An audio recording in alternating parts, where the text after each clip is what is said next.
Good evening and welcome to another episode of Back to the Past. I am Blair. It is getting kind of late in the day to be starting a project, but I'm going to do it anyway.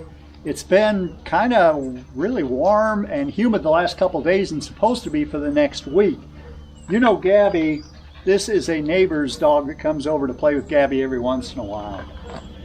I had something interesting happen to me this morning.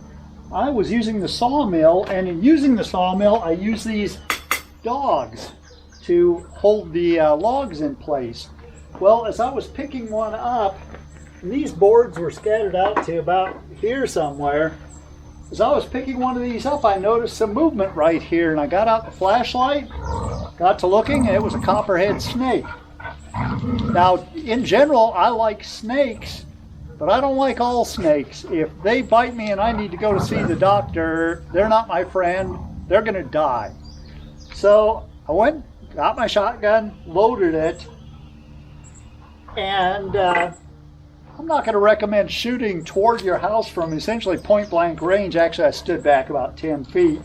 You can see where all my shotgun pellets hit the concrete here. So I've got a memento of some lead here from the copperhead that I shot. And it amazed me. I ended up taking a rake and moving the boards probably an hour later, and as I did, he started moving his body, and doggone, I ended up missing the head, but I shot right behind the head, and there was a section of his neck that was almost completely gone, about that long, but it's still moving around. Anyway, that's a copperhead snake that is no longer. Now, what I am really rather excited about is I got the kit for the 5-foot extension to my saw bed so I can cut that great big log into the beams that I need for the carport. I got a call from Woodmizer. It said your extension is in, so I went up into Missouri near Springfield, picked it up, brought it back, and I got it sitting here, and I'm going to go ahead and assemble that this evening. In the morning, I will end up re-leveling the entire thing, or checking it for level. It actually has been cutting real well, so it probably doesn't need any adjustments. But I'll make sure that this end section is in good shape with the rest of the mill. Then maybe later tomorrow, we'll try to get that great big log loaded on here and ready to cut.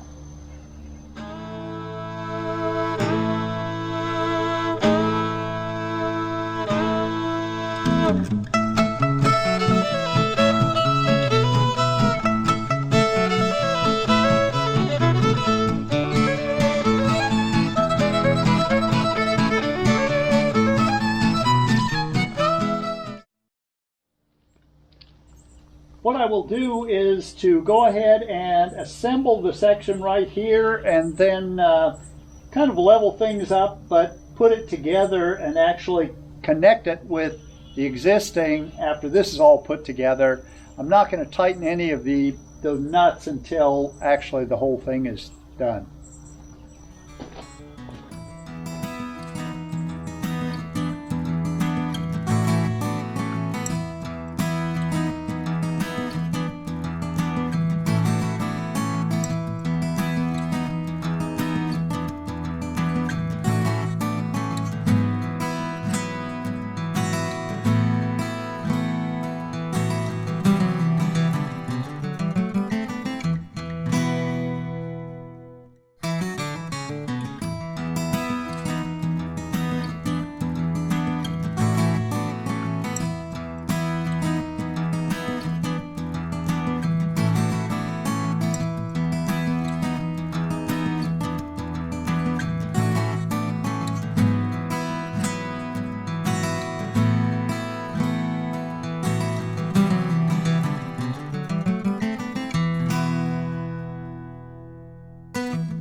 That really is the bulk of the work to assembling the bed on a Woodmizer mill.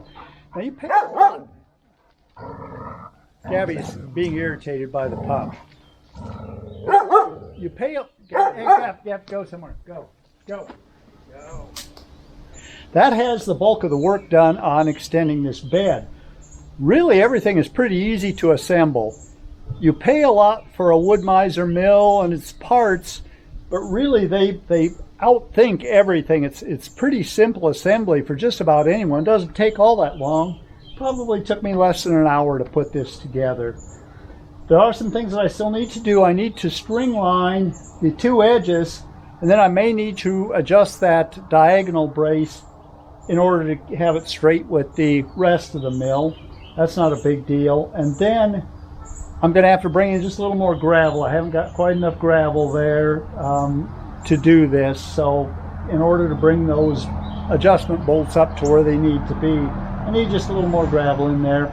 I'll go ahead and pull those legs and drill them into a 2x4 so that they've got a little bit more stability. Now this sticks out beyond the roof line of my shed here, but this really isn't a permanent attachment anyway. I need it to be able to cut logs long enough to be able to do my carport. And then really I don't foresee any need for this until I get to working on the old cabin and I have some 18-foot logs that I need to work on there. So what I'll probably do is just disassemble it by 8 bolts and store it probably underneath my solar panels or something until it comes time to use that. So this is really not a permanent attachment, it's just something temporary. And then anytime I need it, it'll really be pretty simple to put back together. I'm running out of light this evening, so I'll finish this up in the morning, getting everything aligned and then rechecking everything for level and flat so that I have good flat logs, good flat boards when I cut the logs. And that's really about has this ready to go. In order to level everything, what I'll do is I'll check level on both ends and then run string lines down each side and diagonally across it. And then it's just a simple matter of taking a tape measure and measuring everything, make sure it's all the same, make whatever adjustment I need on the legs, and it'll be ready for me to bring in that great big log that maybe you saw me cut down in another episode. It's actually right behind me on the trailer, and what I should be able to do is to just back it down the hill and hopefully get it close enough that that between the new hoist and my tractor I can get it loaded onto the mill where it needs to be. I am all leveled up and ready to bring that big log down here. Now once I get that log loaded onto this, since it did a bunch of dragging and I don't want to ruin a bunch of blades, I'm going to go ahead and pressure wash it before I even do any layout on it to start cutting.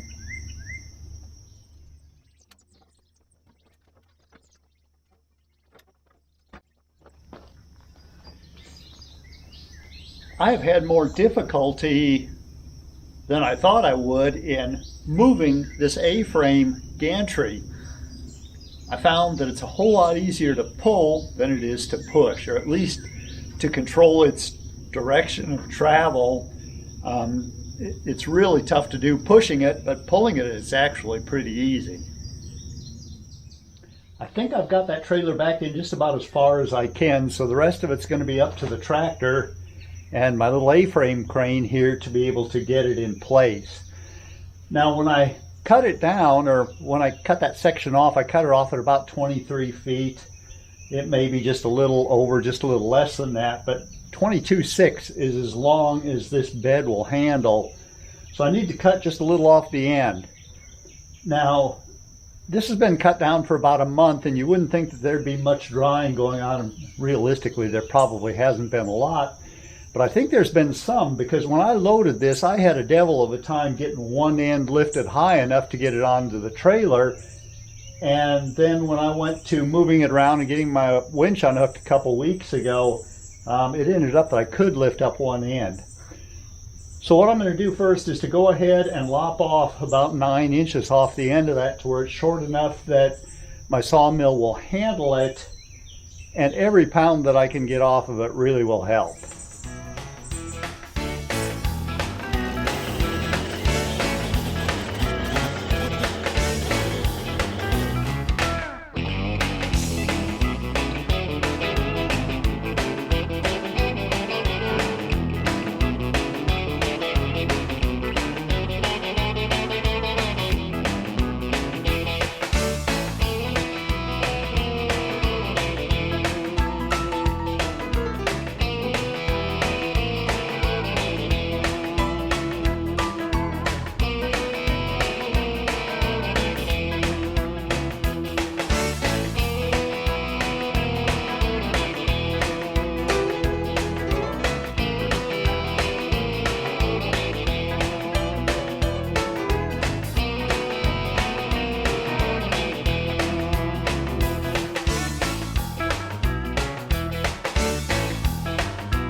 This is one heck of a chunk of lumber.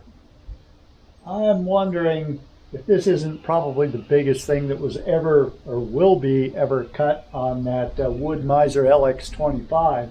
One of the smallest mills that Woodmizer makes. It took a while. It took me several hours before I got this thing finally in place.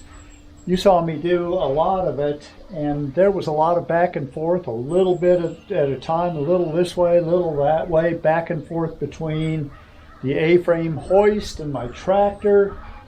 But I got it here, and I got it where it belongs.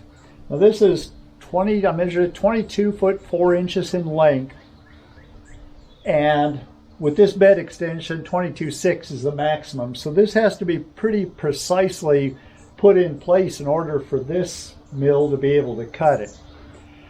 I want to be able to, in the end, get 22 foot lengths out of it, so I'll end up, I may not be perfectly square, especially on that end. I'm probably 1.5 inches out of square. I want to have square-ended logs, and a total of 22 feet in length is what I'm after for my beams, and I'll get that out of this. I wanted more out of it, and we'll talk about that in the next episode. But I think it's just a really great challenge having this in place and ready to cut. My chainsaw cuts basically were pretty straight. They're not perfect, of course. They're not as straight as what the sawmill would cut. But this really is a nice straight log. It's laying, even with the rounded natural edges, it's laying pretty much on every single one of these supports. So it's a good straight log, and I hope it stays that way as it dries. I will see you on the next episode where we get into cutting this doggone thing. Thanks for being here, watching me struggle with getting it to where it is, watching me put in the bed extension and that sort of thing. I think I'm ready to do some cutting.